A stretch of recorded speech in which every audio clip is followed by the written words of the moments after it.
Hi, this is Paul.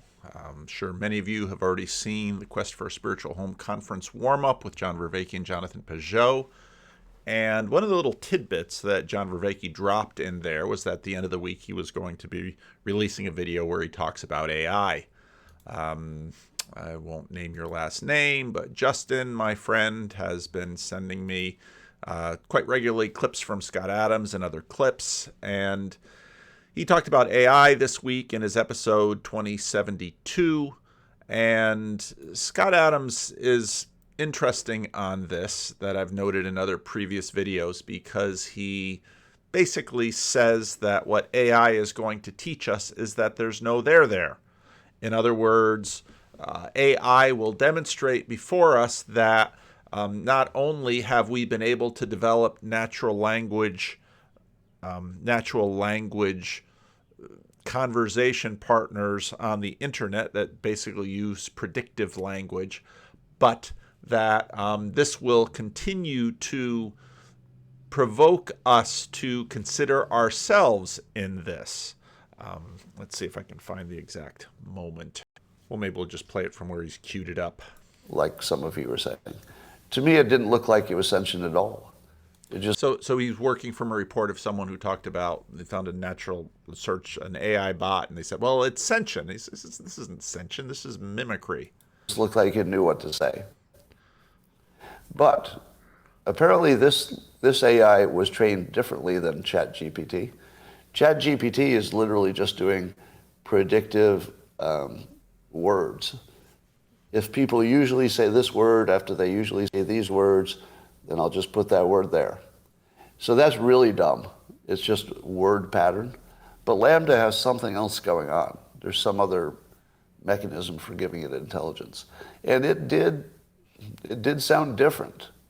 It didn't sound like the same as ChatGPT. There was something else going on there. But it made me wonder this. If AI has the belief that it has emotions, is that the same as emotions? Because it would act upon... And again, you would have to ask, what do we mean by it having belief? Because Scott Adams has been writing about this and talking about this stuff for quite a few years, and you always get the sense with Scott Adams that on one hand he's a nihilist, and on the other hand he'll say that's but it's not really nihilism. It's sort of kind of Sam Harris always jumping over the line with this kind of thing. And a little bit later he'll use the word soul. I mean, does it have a soul? Well, what do we mean? Well, people don't have a soul. Well, what are we? Well, again, a little bit later he'll say, well, we're basically moist robots. Now in today's video, Sam Adams did a take two, just chatting. He talked with Lance and Jonathan and a bunch of others. Talked about his church situation for a while. That was an interesting conversation. And then Sam, who's had some experience working with computer AI, really I thought had a lot of good things to say about it, limitations, what it might do, how it can sort of run through scenarios and programs, does really good at games, kind of runs through them quite quickly. And so, the questions that we're wrestling with are, at what level are these things really sort of a threat?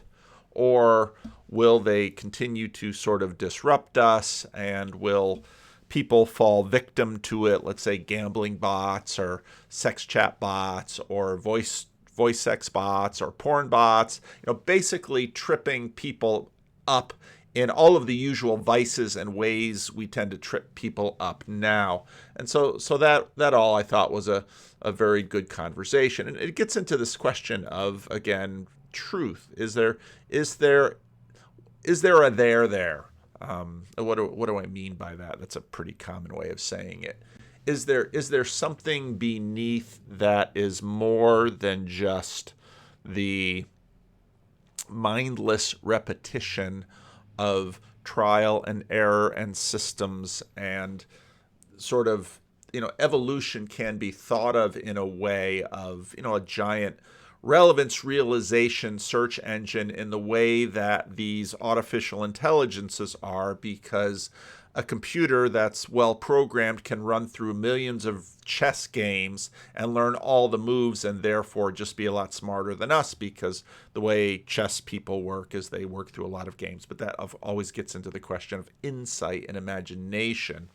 And then the chat, which was interesting already, took another very interesting turn.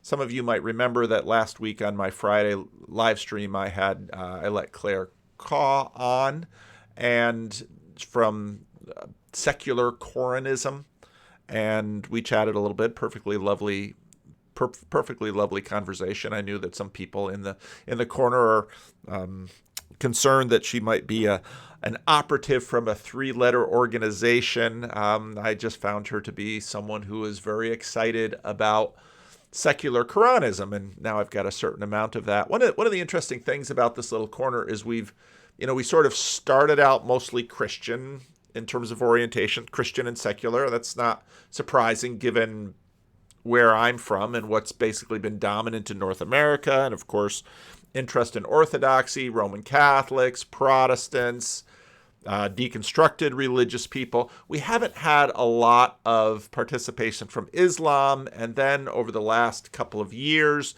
via Jacob and Chezi and Yosef and Nehemiah, many more Israelis and interest from Jews.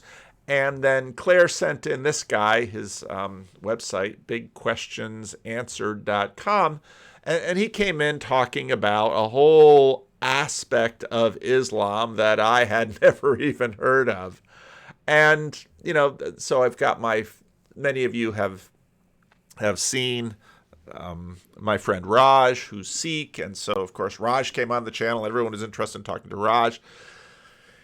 India has been this engine of religious traditions that just continues to put out religious people. I had never heard about any of this. Mirza, as the tools get better, I'll just be able to press a button and it'll say his name in a way that's probably more connected to how someone in India might say it. February 13, 1835. The person that Sam was talking to said, well, Jesus' second coming had come already. And well, tell me more. And Mirza Ghulam Ahmad was supposedly the second coming of Jesus, but also the second coming of just about any significant person that predicted a second coming. I don't know if he was the second coming of Nero, because there's one on the list. Was an Indian religious leader and the founder of the Ahmadiyya movement in Islam. He claimed to have been divinely appointed as the promised Messiah and Mahdi, which is a metaphorical second coming of Jesus. And I thought, whoa, where's Brett Weinstein? We've got some metaphorical truth coming down the pike here. In fulfillment of Islam's latter-day prophecies, as well as the Mahajid centennial reviver of the 14th century, born to a family with aristocratic roots in rural Punjab, emerged as a writer and a debater for Islam. And now this group apparently is considered a small heretical group, and so Sam had a certain amount of kinship with him. But this in the midst of so many other conversations.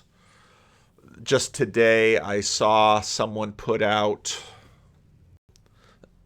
the Joe Rogan AI Experience episode 1 with Sam Altman, which is something that's totally created by an AI engine. I assume all of the language, all of the words, the images, all sort of put together by AI. So here you have an almost hour-long conversation that is completely put out by the computer. And we sort of marvel at this. And of course, there have been some. You've got deep fakes. You've got the Pope in a puffy jacket, which fooled me at first. I saw it and I thought, that's not at all inconsistent what I would imagine if the pontiff is going someplace that's cold and he's always wearing white. Why wouldn't he wear a sort of a white puffy jacket? But that was produced by AI. And my sister, who's been playing around with YouTube increasingly, she's she's been doing more and more art with these AI engines, and even though sometimes so the people that she makes have 3 arms and things like this, but they'll figure that out and they'll get that out of the way. But so there's a lot going on with this. Now, this morning I had a conversation with Benjamin Boyce and Vocal Distance and Jonathan Peugeot, and that'll probably be coming out tomorrow or the next day on Benjamin Boyce's channel. It was a great conversation. I think you'll really enjoy it.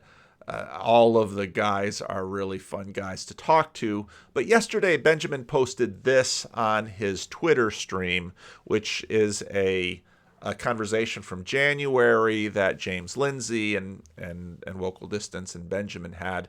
And Vocal does a nice job of sort of laying out these postmodern simulacra and how that gets into things such as the entire transgender conversation that's coming up now. Me and James, being ancient Romans, are walking around in our togas, and we find the ancient strawberries, and we pick the strawberries. And there's some that are bigger than the others, and there are some that are smaller than the others, but they're all ripe, and some of them are a little more juicy. But me and James are eating the strawberries. Those strawberries are real. Me and James just look at the strawberries. We just see the strawberries. We have no. And of course, this is where this is going to go, this whole question of real. Now, I took this video from Twitter, and I just uploaded it to my Vanderclips channel, so that I would have easier access to it. And if you're curious about watching it, we'll see how much I actually go through. You might have access to it, but Knowledge of the strawberries from walking around, then we're eating strawberries. We're going to fast forward now to about, 1960. And now we have Strawberry Factory, which just grows strawberries all the time.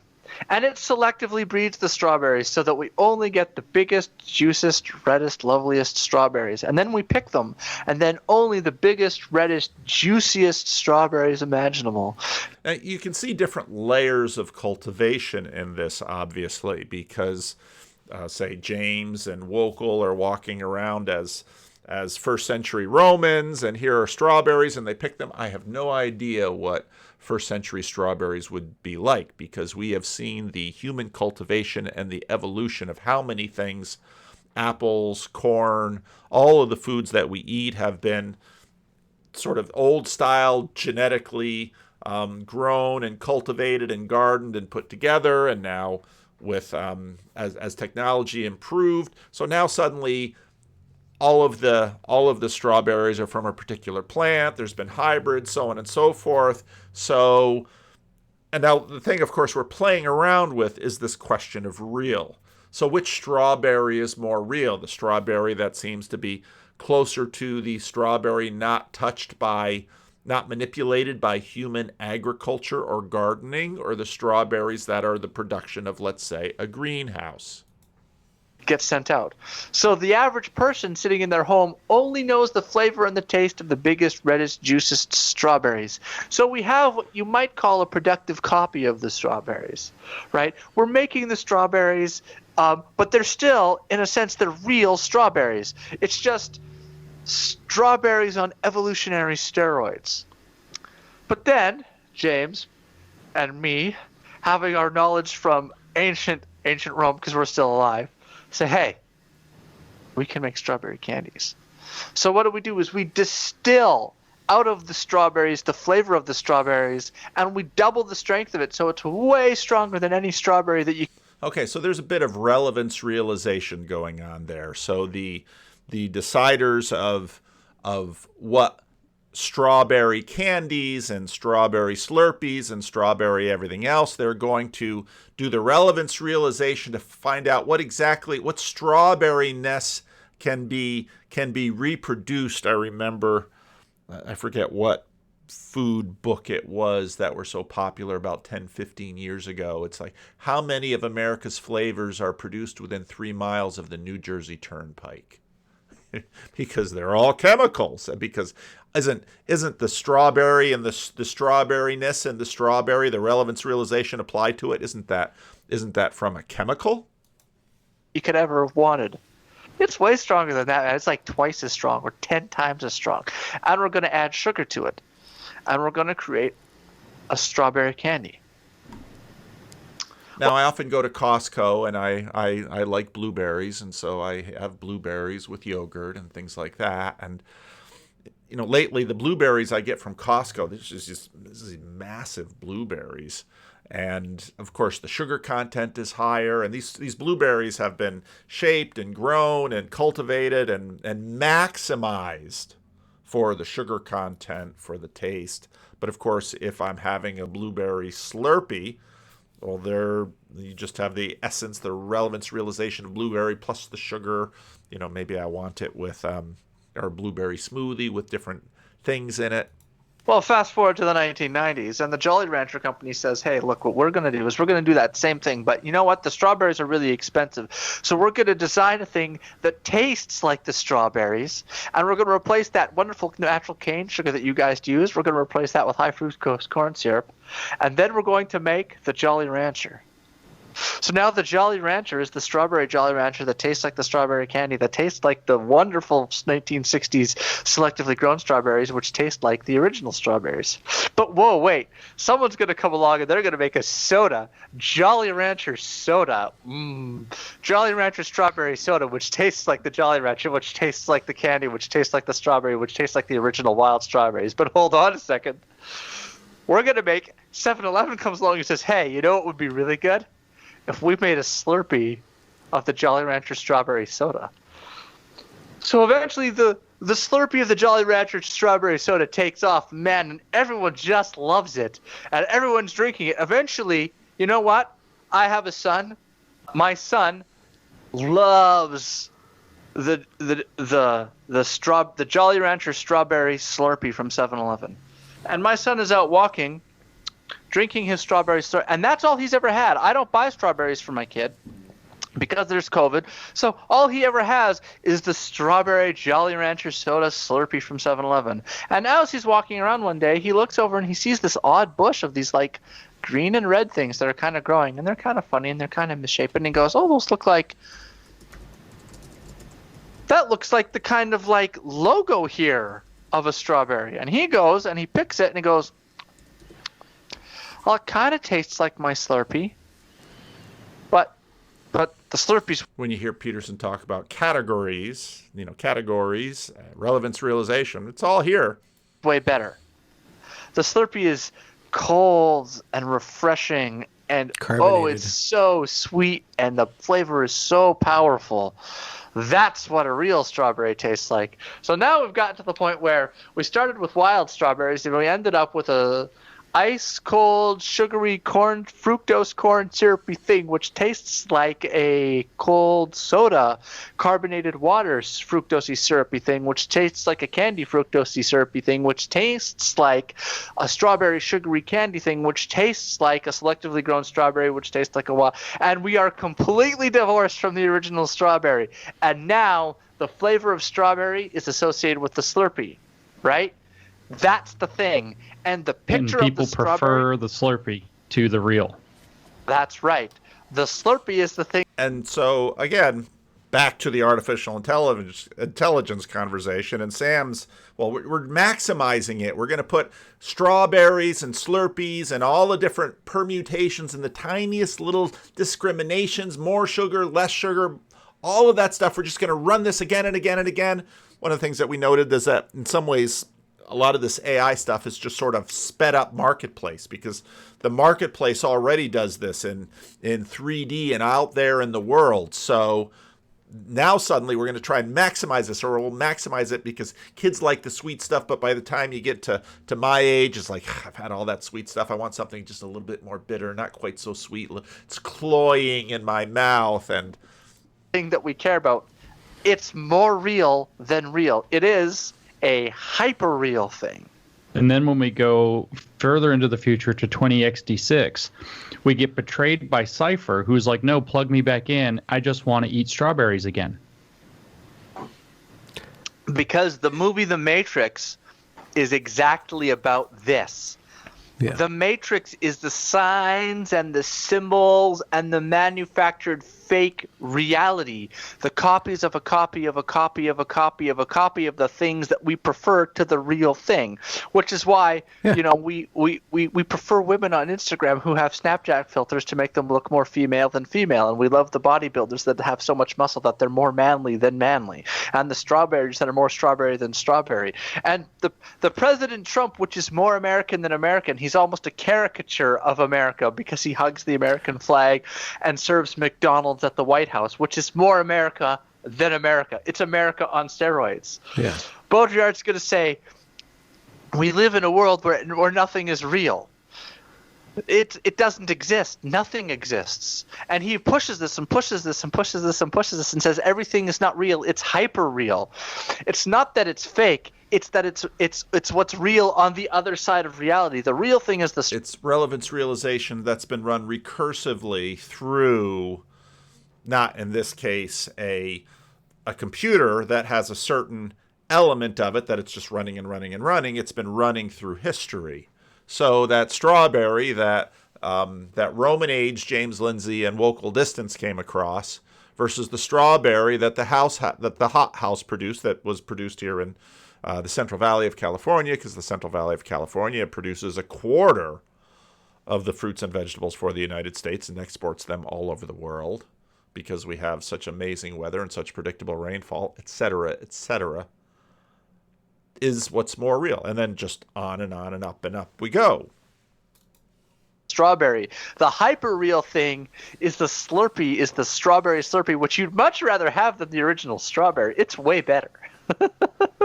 Which is why he keeps going and he pushes this. And eventually he says things like, the Iraq War did not take place. Well, before we get to the Iraq War did not take place, one of the things that I sort of apply to this again is Jordan Peterson with his equilibrated state. He always trots out Piaget with this.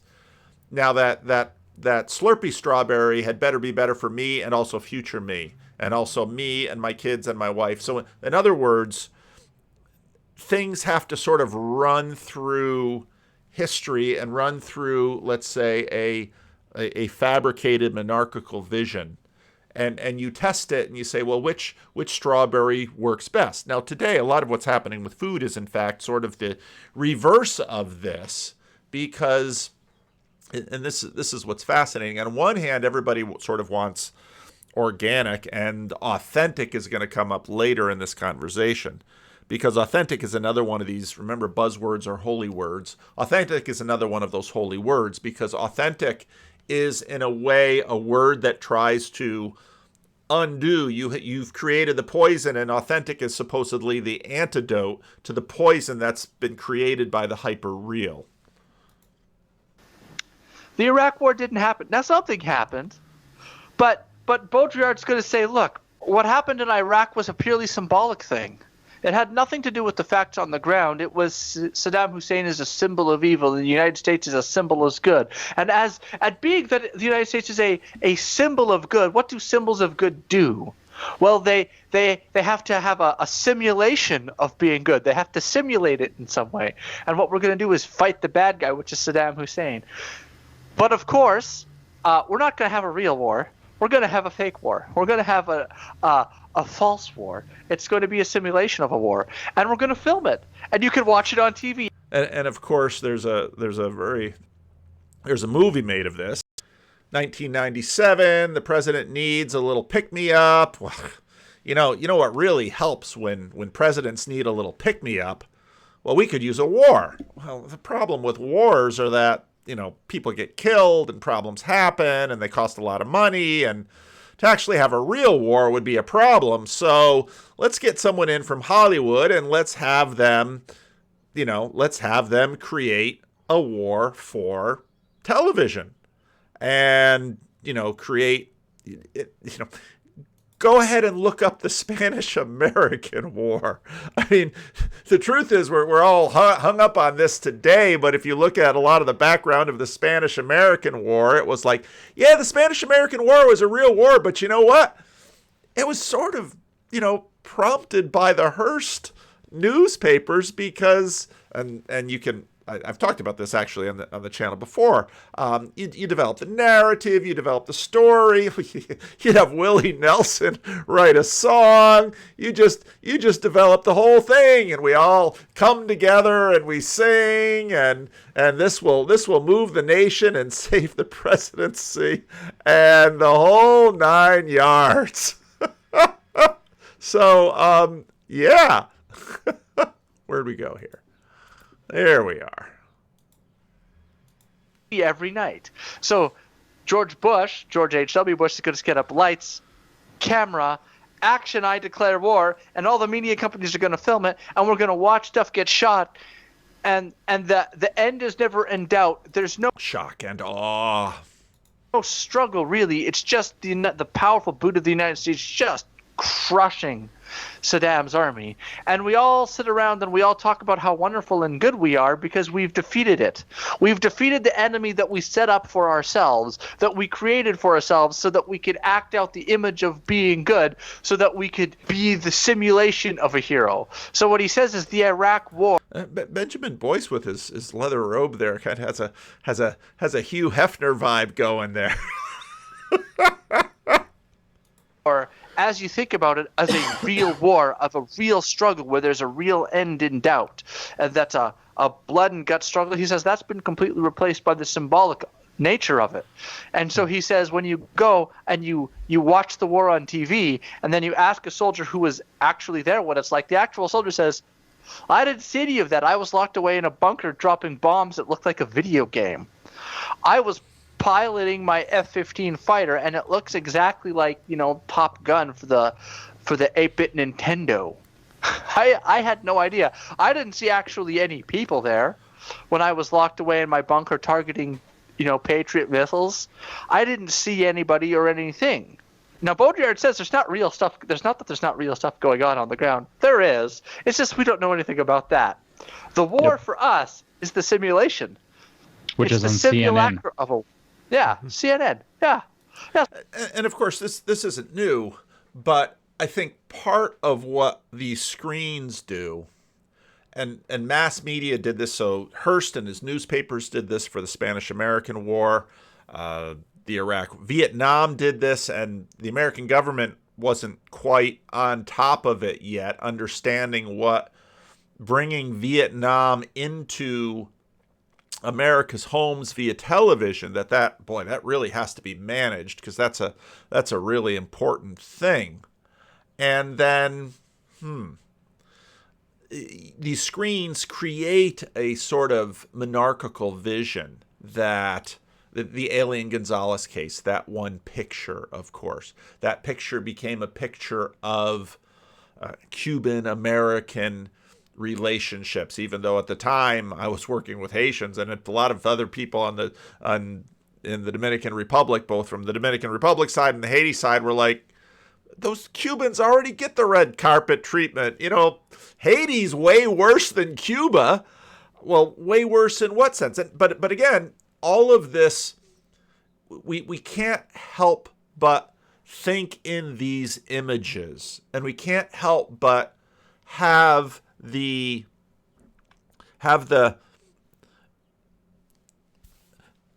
so basically, these images, I was chatting with my family about these images get presented to you for political reasons, and we think for a minute, I just can't believe anything I see on screens. Okay, but here's the tricky thing about belief. Belief is really in many ways non-volitional. It's pre-volitional. Once you see the picture, you can't unsee it. And so that's where we have this current war of images that we have going, because once our minds are populated and the frame is set, as they say in the political lens, and I've already decided deep down in my heart that Donald Trump is the savior of America, or Donald Trump is the destroyer of America, or Joe Biden is the savior of America, or Joe Biden is the destroyer of America. Once I've already made that decision, everything else just continues to fit the narrative. Yeah, so the Iraq War didn't happen. In the very same way that we could keep going with this, we could talk about how the Trump presidency didn't happen either.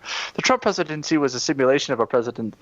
You know, we have a guy who's a reality TV show. He was getting up, going back and forth and back and forth and going to various different things, talking about the various different things he's going to do. All the work's actually being done by Mitch McConnell. Trump's just signing things. So the Trump presidency, in a sense, didn't happen. It was a spectacle of a thing that happened. What happened was Trump going on CNN and CNN pretending to fact-check Trump. So Trump would go on CNN and pretend that he was fooling them. And then CNN was pretending to catch him. And we were all pretending to watch, pretending to care, pretending that things were really going on. Meanwhile, back in Washington, what's actually going on is what? Mitch McConnell's just passing bills, and the typical same old Republican stuff that's always been going on is continuing to go on. The key word here is kayfabe, right? I'm gunning for the trad like wise, pro but what's a kayfabe? Pro wrestling. Kayfabe is the style of pro wrestling. This is why, well, Trump was, he's in the WWF Hall of Fame, or maybe it's WWE now. I don't know if they changed the name of the Hall of Fame, but it's a performance in which the performers know it's fake. Most of the audience knows it's fake, but some of the audience doesn't know it's fake. But everybody just goes along with it and pretends that it's real for the sake of the theatrics. And kind of a key with kayfabe is that you kind of give winks and nods, to the fact that it's fake. It's kind of like when Deadpool breaks the fourth wall, and then he breaks the fourth wall, breaking a fourth wall, which is like a 16-dimensional wall or something. Like, that's kind of... Fourth wall, did you say? I'm sure Grim Grizz is going to pick up on this one from Homeroom. Of a kayfabe flavored thing. And kayfabe actually psychologically eases the dissonance of living in a hyper reality and in reality at the same time. Oh, okay. Because somebody's now kind of winking through the camera and saying, it's okay, it's not real. We're all playing along. You play too, and now we're going to have some fun with it. You go back and watch some of the old WWF. I think about this particular scene, which I've watched on YouTube a bunch of times in the past year, with the Randy Macho Man Savage. Huge dude, a bit strange, big beard, the glasses over the top. He's wearing purple. He's got this little tiny thing. He's doing like a magic trick, and he's all quirky and weird and twitchy. And then he's doing like this little magic trick, and he's like, and he pulls out this teeny tiny little half and half thing. Yeah. When you play the whole video, I don't know how it goes. You can get away with a lot more video tweetings acting on like Twitter. He's just shaking, like coked out, right? And he's doing this, and he knows the audience is playing along, and we're all just having fun.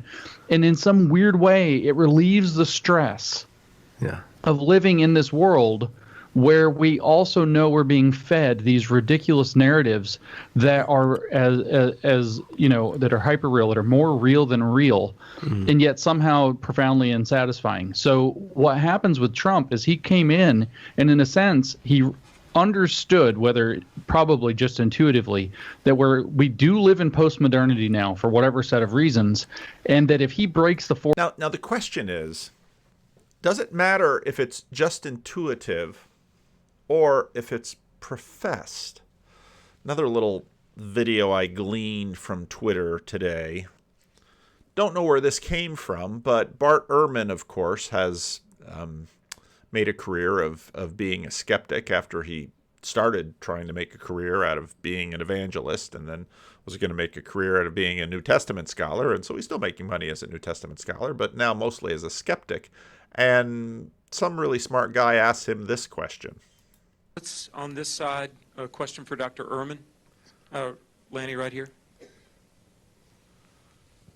This is a little bit different question than the topic of resurrection, but Dr. Ehrman, in your book, Misquoting Jesus, you say, once readers put a text in other words, however, they have changed the words, and that reading a text is the act of putting a text in other words. Consequently, you say to read a text is necessarily to change the text. Now, if it's the case that readers change the text by reading it, and since I've read your book, it follows that I changed your book by reading it. Is there any way that I can know what you actually said?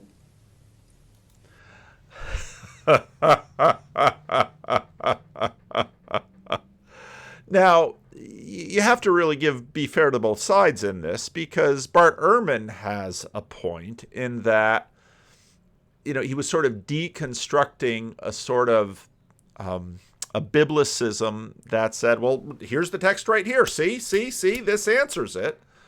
But then suddenly you realize that people are reading this text and the text is meaning different things. And you go all the way over the edge to postmodernity and say texts mean nothing. And that's sort of where Scott Adams goes with AI. See, AI is there and AI is just new engines of human beings. And it's like, we should just probably pause there for a minute and ask ourselves, isn't it rather strange that that human beings, if that's all we are, that this goes back to an argument made by Alvin Plantinga, made by C.S. Lewis. If all we are is natural language search engines, then in fact none of our language about truth will make any difference, including my arguments about truth.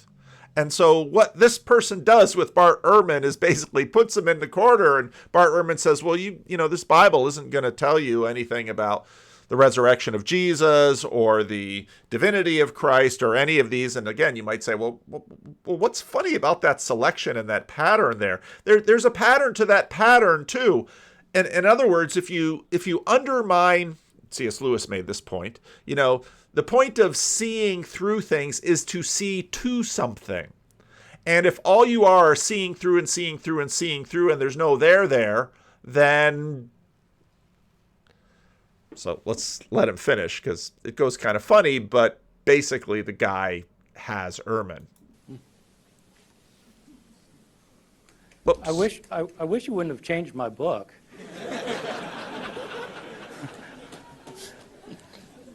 Well, obviously, this is the problem of communication.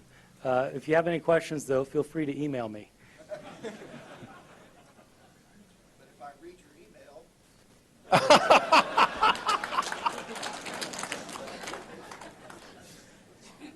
I'm changing your words as you say them. And the guy basically says, yeah, I email you, but when I email you, when I read your email, I will have changed the words, and you've completely destroyed any basis for us having any conversation. You've completely destroyed any connection to the real, whether that's strawberries or texts or anything at all. We're just completely divorced, and we're just bouncing on the rubble of nihilism. Fourth wall in the right way. If he goes on CNN and doesn't just go on CNN and play the game, but says fake news every single time, fake news CNN, no, I won't talk to you. He's breaking the fourth wall while also engaging in a particular kind of performance. The thing is looking back at Trump, I don't think a lot of it was a particular kind of performance. I think he was actually calling them out. And so then nobody's quite sure what of it is real and what of it is not real. And this actually led people to break a lot of that cognitive dissonance that, the whole Eric Weinstein calls it the gated institutional narrative or whatever. Curtis Yarvin, Mencius Moblug, we're not supposed to call him by his real name, calls it the cathedral. I don't know if he holds this idea, so I don't want to ascribe it to him, but people in his orbit hold the idea that freedom and liberty are social constructs and that ultimately all there is power. So you have this very kind of overtly postmodern idea. So they call this a dark enlightenment, but I think it's a dark awokenment or a dark awakening, because it's very. Now we go into this a bit in the conversation with Wokel and Benjamin and Jonathan, so you'll want to see where we take that. Very Baudrillardian, very desert of the real, which is one of the terms that Baudrillard used for what's the experience of the hyperreal is that there's a desert of the real. It's like you're in the desert searching for water, but what you're actually searching for in this case is authenticity. So Baudrillard is describing what he sees as. And again, that word authenticity is the other words have sort of been maligned and abused, so we have to come up with a new word that means basically what we meant by the old word. So authenticity is kind of the new concoction to deal with the fakery. Well, what we want is authenticity. Postmodernity. And what he thinks is that what is real and authentic is just clinging on as vestiges, right? In the same way that what's left of of me and James eating our strawberries in ancient Rome. What's left is just the simulacrum of the flavor of the strawberry in its hyper-real form in the Slurpee, and the image of the simulacrum image of the strawberry where it's more red than red can possibly be in a strawberry, and it's perfectly colored, and it's on the label that labels it as a strawberry Slurpee, right? He thinks that the real is just holding on. It's rotted away. It's like I built a model of New York City and then we abandoned New York and just lived in the model, in the It's Vegas. life-size replica of New York City. Or if I built the life-size replica of my own house and I move next door into the life-size replica of my house, and then my old house begins to tremble down and fall away. This is what Baudrillard thinks. Because Baudrillard's a Marxist, right? Or he starts out as a Marxist. He eventually, because he's dealing so much with semiotics and with signs and with symbols and with language. No, it's so interesting. Watch another very interesting video that I'll probably talk about, because you sort of distill everything down to negative emotion, suffering. And of course, Peterson, puts it quite well when suffering is something that's very hard to deny in yourself. When you're suffering, you feel it. It's difficult to deny. It's present to you. You can doubt all kinds of things. You can dispel them by calling them fake news or illusions or what have you. But when you suffer, it's very difficult. So there, you take suffering, this experience that I have in my person, and you turn it into a simulacra, and you basically listen to other people's testimonies of suffering, and you try to figure out, well, suffering's bad. We all have that experience. We all have we're not going to doubt the fact that when we all suffer, we all sort of know the same thing. Now, of course, implicit in there is often sort of smuggled in that, well, suffering is evil. Suffering is unproductive. Is suffering always evil? Is suffering always unproductive? Because in fact, for so many of for so much of our human experience, the only way we achieve things that get us status, get us praise, get us food, get us actually build anything is usually through suffering.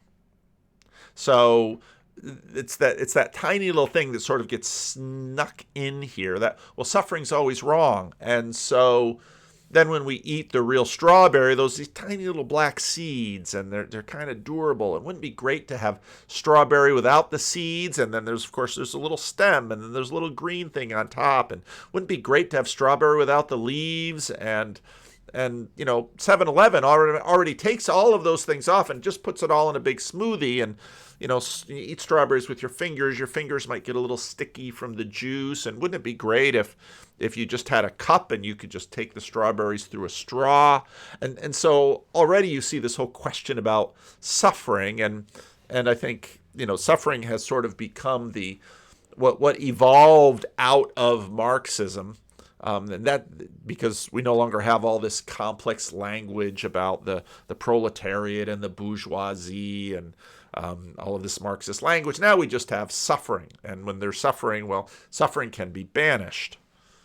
Language, that what he thinks is the move that he makes to go from Marxism to postmodernism is to recognize that he says, look, we have the use value of a thing, and we have the exchange value of a thing. And he says, well, we also have the symbolic value of the thing. And then he comes to the point where he says, all of the trades and purchases and decisions are being made on the basis of the symbolic nature of the thing. So all of the foods I don't eat hot dogs and hamburgers and pizza because I'm hungry. I eat them because I'm an American. And that's where and this, of course, is at least partially a product of affluence, because, well, if you're a middle class, solidly middle class, or upper middle class person, well, you get to eat what you want, and you go to the supermarket, and how do you choose? Well, maybe you like the flavor, but then again, the flavor versus the hyper real, that's going to be in there. So then you look at the value and say, well, the real strawberry is of greater nutritional value to me than the strawberry Jolly Rancher flavored Slurpee soda thing. It's got all that high fructose corn syrup, and somewhere along the way someone told me that high fructose corn syrup was a bad thing, so I'm going to opt for the strawberry. But then, of course, you go into the food aisle and you have just strawberries, but then you have organic strawberries, and now suddenly, there's something symbolic really in play here. He kind of leaves Marxism behind. He drops it and he says, this is no good anymore. And that's when he gets into the most pessimistic, cynical philosopher there probably is, because he thinks it's gone and he thinks we need to have a new theory of politics. And his work becomes more strange, not interesting, and iconoclastic as he gets older, right? And he kind of leaves his doesn't leave his postmodern phase, but he goes kind of through it to a post-truth phase where it's like, what's true is not, it's not that things are false, it's that they're more true than true. It's that they're more real than real. It's Truthiness. Yeah, it's beyond truth. It's on the other side of truth, right? So, but he longs for the authentic, real engagement, right? That's what he wants to have, but he can't have it. It's gone. And so he despairs of this, right? Okay. And why does he want it?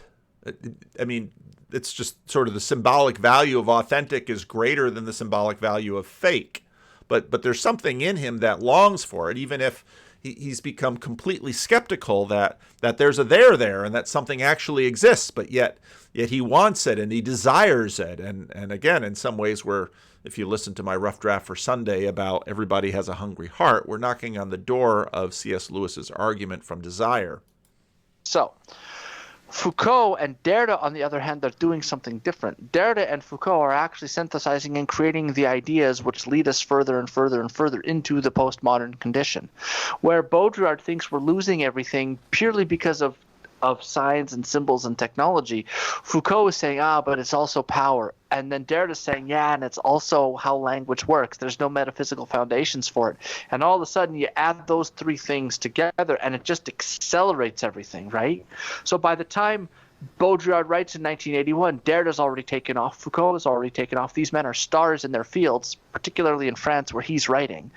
And he's looking at all this and saying, like, it's all hopelessly despair. That Baudrillardian analysis has and it's funny too, because of course this is France, and well, you've got the existentialists, and so the despair was chic, despair was fashionable.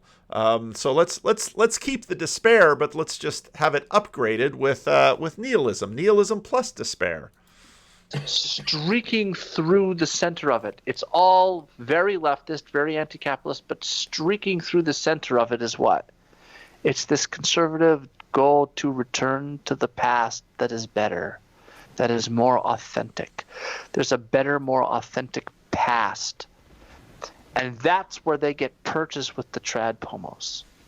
The second way that Baudrillard does is that a Baudrillardian deconstruction can deconstruct a lot of the things they don't like. So, for example, what they could point out is they could say, look. And this is where this I got from a video years ago with Lindsay and Boyce. So the frame, you always need a frame. You can't. The world is too large. The world is too complex. You can't process the world without a frame. The frame is deeply related to the sacred. It's deeply related to whatever your default religion is. And so the one thing you won't deconstruct is, well, in this case, whatever aspect your oppression circles around. So it could be your racism, it could be the sexism, it could be the ableism, it could be the wealth, it could be whatever aspect you believe sort of your oppression is hinging on. That is the thing that will not be deconstructed. That becomes your frame. That becomes your sacred. That, in a sense, becomes your functional God. The poet Philip Larkin declared that sexual intercourse was not invented until 1963, right? Because prior to that, we had something else. We have now birth control pills. We have recreational sex coming up in the 60s. But before that, we didn't have that. So sexual intercourse as a casual phenomenon disconnected from family was not invented until 1963, right? That kind of analysis is going to be really useful because they're going to look at the trans moment that's currently occurring and they're going to say, look, back in ancient Rome, when me and James are picking the strawberry, we see women. And they're just women. And then we fast forward to the 1960s, and all of a sudden we have women, but they're wearing... Well, I don't know. I think actually the speeding up of women, if you look back in ancient Rome, they had hairdos, they had dresses, they had makeup. I mean, they didn't quite have everything, but maybe I'll read a little something here too that will help us in this, because in some ways this all isn't exactly new. This is from Tom Holland's book Dynasty. In Greece, he could breathe more freely, Nero. Visitors to the great festivals were attuned to his sensibilities. Back in Rome, for instance, even Nero had hesitated to perform as an actor. Actors did not have high status in Rome. Why not? Because they were not authentic. They were being someone else. In fact, this idea of actors actually endured. One of the reasons the Christian Reformed Church in the early part of the 20th century was not down with people going to movies or plays was not just because of sex and violence and the kinds of things that were complained about, let's say, in the 70s and 80s and 90s, but because people were intentionally lying in the process of creating the theater. Those who made a show of their bodies before the public gaze, draping themselves in exotic costumes and speaking other people's lines, were regarded by upstanding citizens as little better than whores. It was this that explained their presence along with adulterers and gladiators among the class of people defined by the laws as infames. Disapproval of the theater was venerable Roman tradition. Moralists had always condemned it as a threat to the qualities of manliness for which Roman people were renowned. Actors, it was sternly noted, were inclined to effeminacy. They rarely had due respect for the boundary that existed between male and female. Only strictness could serve to patrol it. An actor who had found it amusing to keep a married woman as a page, her hair cut short to look like a boy's, had been whipped and banished from Rome on the personal instructions of Augustus himself.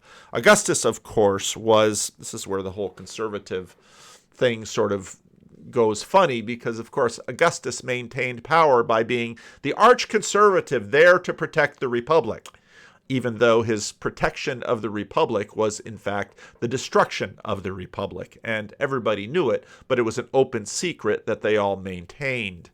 This was a point I was going to make in the conversation this morning, but as you'll see, when you've got a bunch of us talkers there, it's not always easy to get a word in edgewise.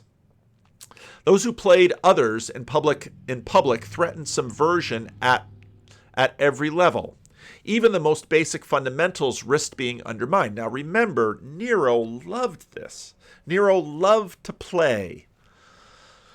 Seneca, watching a play in which a slave played Agamemnon and imperiously threw his weight around, had been prompted to reflect on the illusory nature of rank itself.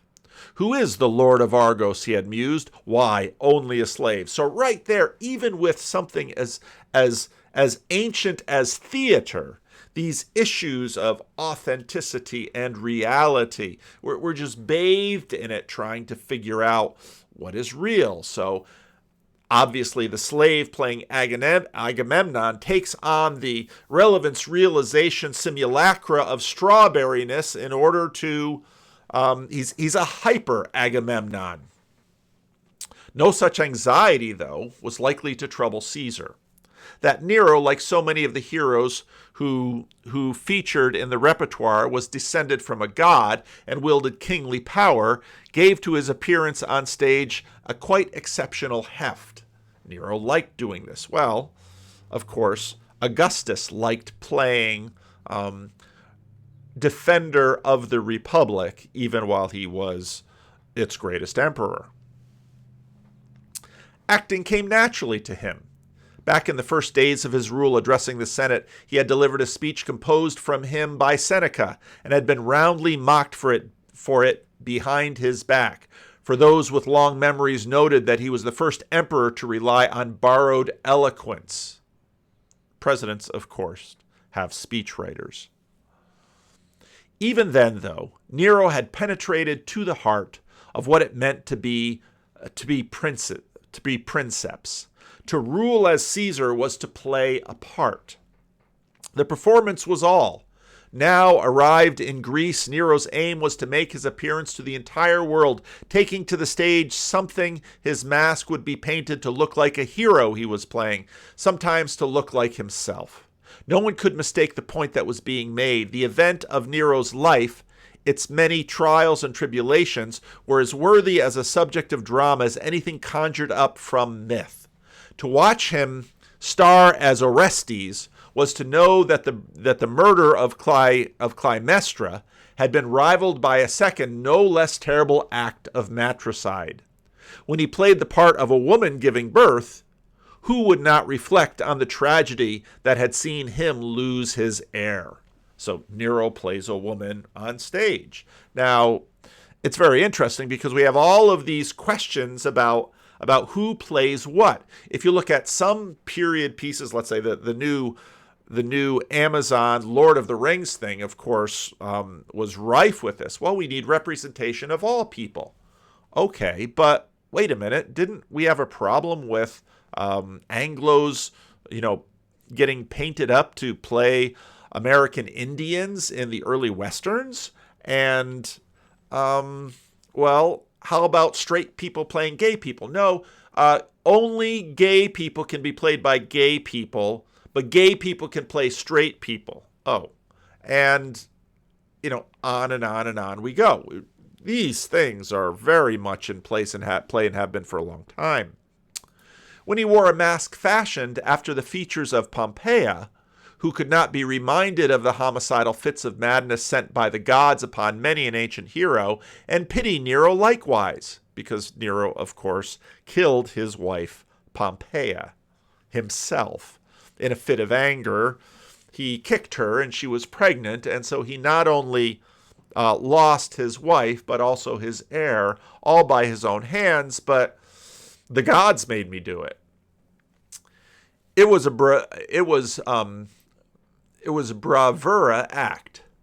Vision, audacity, conceit, his performance boasted them all. Only Nero could have attempted it. Only Nero could have pulled it off to such stunning effect. Resurrecting Pompeia on the stage was only a beginning, though. Beyond the theater, too, Nero aimed to bend reality to his will. All of life is a stage. Why not bring the stage home? Well, here we have this camera in my office, and I am, via this camera, a star on television, the likes of which could never have happened. Remember in Willy Wonka and the Chocolate Factory, the Gene Wilder one, when the little kid who's used to watching Westerns, look, Mom, I'm on TV. His sense of bereavement remained unassuaged. In the wake of Pompeia's death, he had briefly considered marrying Antonia, the only surviving child of Claudius, keeping it in the family. But when she, not surprisingly, had shown herself reluctant to wed her sister's killer, he had opted instead to have her put to death for treason. Talk about a proposal you can't refuse. Tellingly, his choice of a new wife had been a woman very like Poppaea, Statilia Messalina, lately married to a consul executed in the wake of Piso's conspiracy, was stylish, beautiful, and clever. Nevertheless, not even the fascination she shared with Nero for training and strengthening her voice could compensate, in her husband's opinion, for her one abiding drawback. She was not Poppaea, the first wife that he killed. This was why, just as Nero had once delighted in sleeping with a whore who looked like his mother, he had ordered a hunt be made for a doppelganger of his wife he had kicked to death. Sure enough, a woman with close resemblance to Poppaea had been located and delivered to his bed, but he soon wearied of her. Why? Too much authenticity. The cake was already baked. This woman couldn't quite. What you really need is something plastic. What you really need is something moldable. What we really need is something of our own creation. The profilicity that we desire, that we can put it on another. So, of course, in the Roman Empire, it's a slave. Then someone else had tracked down someone soft-skinned, ambered hair, irresistible. To Nero brought this prize. It was as though his dead wife had been restored to him. So completely did he imagine himself to be gazing on her face again, caressing her cheeks, and taking her in his arms, that Poppaea seemed to him redeemed from the grave, resurrection. Nevertheless, there was a twist. For all the eeriness of the resemblance, it was not a woman who had been found for Nero, not even a girl. The look-alike, so perfect as to convince a grieving husband, was not perfect in every detail. The double of Poppaea Sabina, Nero's greatest love, was a boy. Nothing was more ephemeral than beauty of such a kind. Like the blossoms of spring, it afforded a delight that was all the sweeter for being so fleeting. It was this quality that rendered boys with exquisite looks such luxury items of merchandise. Rather like lucrine oysters, they were prized highly by those who bought them precisely because they were so quick to go off. A slave dealer desperate to not lose value in his merchandise might use ants' eggs to retard the growth of hair in a boy's armpits, puberty blockers, and blood from lamb's testicles to keep the cheek smooth. An owner, rather than accept that treasured calamite that a treasured catamite had hit puberty, might dress him as a girl and keep him beardless by smoothing out his hair or ever plucking them out by the roots. The grim truth was, though, that there existed only one reliable option for preserving the springtime of a boy's looks, and Nero had duly taken it. Sporus, he had nicknamed his victim Spunk. Even when mocking traditional values, Nero remained sufficiently a Roman to find eunuchs a bit of a joke. If not quite as sinister as the Galli, whose castration was self-inflicted, boys gelded on the orders of their masters trailed after them the unmistakable pure perfume of countercultural.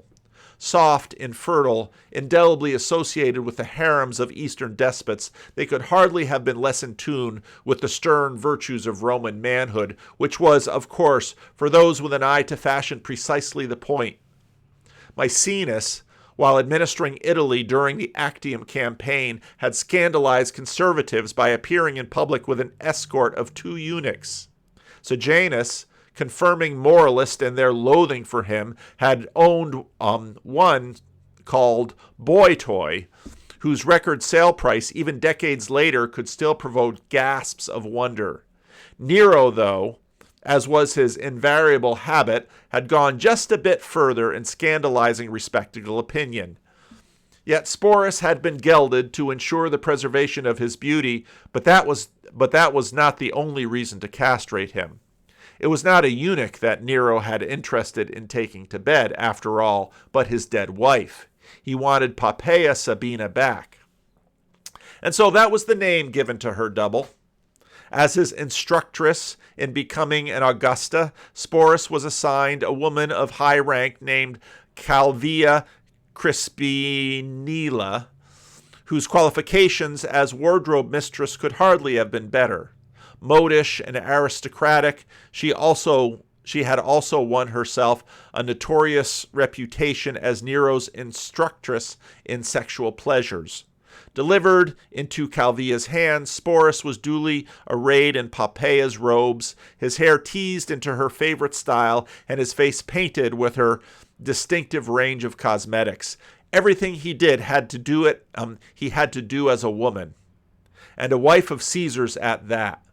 As Nero toured Greece, so Sporus traveled with him, born in the litter of an Augusta and attended by a bustling trade of maids. Only one thing remained to complete the transformation: the nuptials, when they were staged during the course of Nero's sojourn to Greece, positively screamed tradition. He was going to marry a eunuch. The bride, veiled in saffron, was given away by Tigellinus. Wild celebrations were held through the province. Prayers were raised to the gods that the happy couple would have children. The only thing preventing the illusion from being complete, the new Poppaea Sabina's lack of womanly anatomy. Even that was not for want of trying. Nero, if he could have done, would have excised the maimed remnants of genitals from Sephora altogether, parted the living flesh of the wretched boy's groin, and opened up a passage to implanted uterus. The blatant impossibility of fulfilling such an ambition did not prevent huge rewards being offered to anyone who might achieve it, whether by surgery or even darker means. Transhumanism. Human Legos, Mary Harrington notes. Wearing makeup. They have makeup and their hair is control. done. And they're on birth. Wait a second. Hold on. She's having makeup. Her skin is better than skin. It's more real than skin. Her hair is prettier than real hair. Then wait a second. She's on birth control. So now we're having a sexual act, which is not a reproductive act. So is it really a sexual act? And then what we're going to do is we're going to keep pushing that till we go to breast implants and chin implants and more facial feminization. And then we're going to take a woman who's... So finally you come up in the 1900s, right? Of the 1960s with the makeup and the hair and everything else. And then you're going to move forward to the 1980s where you're going to have breast implants. So now you have the makeup and the hair and the breast implants. Then you're going to move into the 90s where you have the makeup, the hair, the breast implants, and the Photoshop. And then you're going to move forward to you have the makeup, the hair, the breast implants, the butt implants. Everything is shaved perfectly. You're going to have a labiaplasty. And then you're also going to on top of that have a Photoshop. And then you're going to on top of that have a feminization filter via Twitter and Instagram, which is going to give you a nice glow up, which is filmed from every conceivably perfect angle. And they're going to say, look, it's a simulacrum of femininity. And then you're going to have the trans movement. And what are they doing when they're trying to transition from male to female? The target they're aiming for is the Instagrammed version of the simulacrum of femininity. And then around that, they're going to form an identity. So it's a hyper-real identity that's not even based on anything that really exists. They took all the stuff that was added. They took the hyper-real picture of what femininity is, abstracted that out, and then said that's the new thing we're aiming for, which creates itself a new it's more aesthetic. woman than woman. It's more to become right. a woman is more important than to merely be made as a woman through the womb. That's not a woman. That's just The typical flesh. porn star actress is the strawberry Slurpee of women, right? That's what we have. And now we're going to take the trans thing, which is going to take the strawberry Slurpee of females and the blueberry Slurpee of males, and it's going to mix them together. And that thing is going to form an entirely new – and what they're going to say is the trads are going to say, look at this. None of this is real. It's all fake. It's all hyper-reality. None of it actually exists. And boy, doesn't that just strike a chord as being like, you know what? A lot of like RuPaul's Drag Race is doing what? When they say it's James Charles calling everybody sister, right? It's a guy calling everybody sister. It's RuPaul's Drag Race where to be a woman is like this, where the drag queens are doing what? They're taking all the stuff that we associate with femininity, which is really just exaggerated femininity, which is really just hyper-real femininity, and they're applying that to males and abstracting out the maleness of it. So the biology is left completely out. The real is gone. What matters is the image. And so to the trad pomo, that Baudrillardian analysis where they say all the things that they don't like are fake. Pornography is fake. You have fake women who are pretending to have sex with men who are all pretending to enjoy it so that they can pretend that the camera's not there, so that we can watch and pretend to get sexually excited, so that we can pretend to be having sex by ourselves as we watch the computer screen, and then we can all pretend that this is normal so that we can pretend that we're in a relationship via OnlyFans. Right? And the trad publishers are going to look at this and say it's all fake. It's all a huge spectacle. And what happens when you adopt that analysis is that reality is running away as vestiges, and it's just knock, knock, knock on the door. It's knocking on the door of a postmodernist anti-realist epistemology. Which is why Because I of say that the answer to this is not to create another hyperreal with a correct side up pyramid, but rather to break from the entire nonsense and start seeking the authentic in an authentic way. Yes. But we're deep into the machine. Machine is and how it might differ from other similar thinkers that have like kind of had parallel ideas. Okay, yeah, thanks, Nate. I was about to say it's good to be here, and then it occurred to me that we're in 3 different places. And that's almost a symbolic representation of what we're Yeah. talking about. Yeah. We're in this kind of digital salon, and we've never met each other, and we're on different continents, and we're talking down the wires. And it's very interesting, isn't it? I mean, it's a unique situation. This really, there's never been anything like this in history. It's a kind of rapid acceleration. So, yeah, I mean, I've been writing literally two years this week, actually, since I wrote my first essay in this series I'm writing on Substack. And it's delving into a lot of things about around the politics and the culture of where we are, and the decline of the West, and the kind of fragmentation that I can feel in almost every area of life. Something I've written about for a long, long time. I've been writing about, I suppose, related issues for 20 years or so, starting off really. Now, fragmentation is an important word to note, because look what's happened to the strawberry. Well, it's been just completely fragmented. Look at what natural language search engines, they take everything apart and they put it back together, and of course you've got the relevance realization working through that. With a focus on nature and environmentalism, and also globalization, the kind of globalization of the capitalist economy and its associated sort of Western culture. I've been reading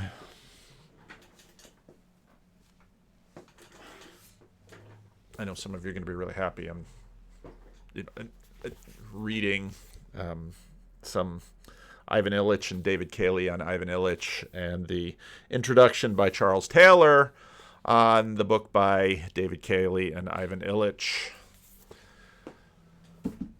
And these categories of left and right and trads and promos, they all sort of break down in here, and we're wrestling with the fact that we're so deeply embedded in the machine. How, can it be undone? Should it be undone? Individualism and commerce. And really, what I've been trying to do for 2 years, and it is an experiment, because I wouldn't present myself as somebody with a great thesis and a solution. I'm not Karl Marx, thank God. I'm exploring this. I've certainly got my ideas and my opinions, but I don't promise, I wouldn't pretend to have a solution, because I'm not sure it's a solvable problem. Actually, what we're talking about, it's a situation we're in. But this phrase, the machine, that I use, it's not mine. It's a phrase I've borrowed or stolen from other writers who've influenced me. You mentioned Blake, certainly, but also people like D.H. Lawrence, or poets like R.S. Thomas. George Orwell used to talk in these terms. So many science fiction writers were writing about this, either using that phrase or using others. And what I'm really talking about is an intuitive sense that we have exited the age of biology and entered the age of technology, I think. And this is something that's been building up for a long time. You mentioned Jacques Ellul as well. Ellul is obviously one of the great authorities on this, one of the great theorists of the technological society. So is Lewis Mumford, is another one I've been writing. And it's funny, because at Calvin we had these January terms, and I think about the first 2 January terms I took. One was one on Lewis Mumford's The City and History, and I have to look in my boxes. I think I still have that book. It's this big fat book. Another one was Dante's. Was Dante's Divine Comedy, and I think back on it now, and I just think these courses were wasted on 18 and 19-year-old me. Writing about and reading in the series I'm writing, and people like Ellul and Mumford, and particularly Mumford, actually explained that this thing, the machine, the technological society, whatever you want to call it, is very old. It's not something that's just popped up with the computer. So Mumford talks about the first machine society. It was in Rome. It was in Egypt. It was it's nearly civilization itself. Being ancient Egypt, and he said that the Egyptian culture had basically created a machine made of human parts. That was the phrase he used. The human parts mostly being slaves. So we've been creating these very centralized, mechanized, very hierarchical societies for a long, long time. At least since the dawn of agricultural civilization. And what we've managed to do in modernity is we've discovered fossil fuels, which have turbocharged the machine that we had anyway, so we can use them instead of slaves. We don't need slaves anymore. There's still plenty of slaves around, but the oil does a more efficient job. So we can burn this stuff, and we can accelerate and turbocharge this technological society. And at the same time, I suppose maybe beginning with the invention of the printing press and moving forward, we've developed this way of seeing and communicating, which is very distanced. And here we are talking, as I said, over some wires to each other on different continents. And that's just an accelerated fossil fueled version of, say, the Gutenberg press, where you could suddenly read the words of somebody in another country you'd never heard of. And that was revolutionary. We kind of know the impact of that. This is revolutionary too. So the long story short is that we are now moving very fast into a very globalized, hyper-technological society, which is connected with digital technology and very recently these very fast emerging artificial intelligences, so-called, which are moving us into this age in which everything is monitored. Everything is increasingly difficult to distinguish between reality and unreality. We have given enormous power to corporations and states in the abilities they have to monitor us and control us. I mean, we saw with COVID, for example, the ability to monitor entire populations and control them with digital passports is something that would not have been possible even 5 or 10 years ago, and it is possible now. You can see it notoriously in China with the social credit system they have there. So we have this, I think, unprecedented system of technological control, which is enveloping around us. So that's kind of the economic story and the political story and the material story. But I think there's, and maybe this is what we should be talking about, there's a spiritual story too. I know this is what you wanted to talk about, Nate. I think there's something going on here which is far more than just a discussion about capitalism and technology. I think something's emerging. And there are a lot of guys in Silicon Valley who think the same thing. Now, the difference between me and them is that I think what's emerging is frightening and they think it's exciting. But I wrote a few years ago, I wrote an essay in which I drew on a book by a guy called Kevin Kelly, who's one of the great Silicon Valley gurus. And it's called What Technology Wants. It's a very good book, actually. And Kelly says technology has its own momentum. It has its own telos. It's going in a certain direction and it wants something. He calls it the technium. What I call the machine, he calls the technium. And he says that it's also similar to Mumford, actually. The technium has been developing for millennia, according to him, but now it's found its physical form. Lowell puts it all the way back to the fall.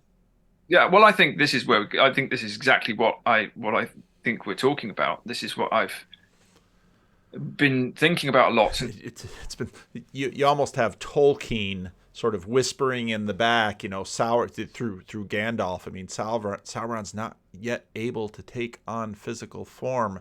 Well, he's built in Barad-dûr, and he's built in the Black Gate, and he's built into the orcs. And again, I want to get back to the Peterson's Exodus series, because Peugeot very nicely throughout talks about sort of the instantiation, this image of sort of the New Testament had this language of filling all things. And of course, Lewis contrasts in Screwtape Letters the devils from God with respect to that in terms of freedom. So there's something beneath looking to fill the world with itself, and there's the struggle on our part of trying to find and know and relate to the truth that is beneath, and how to not only recognize the truth but embody the truth and live out the truth and the good and the beautiful. So all the way back to the AI story through the postmoderns. That's good enough for now. I got to do some things. Leave a comment. Let me know what you think.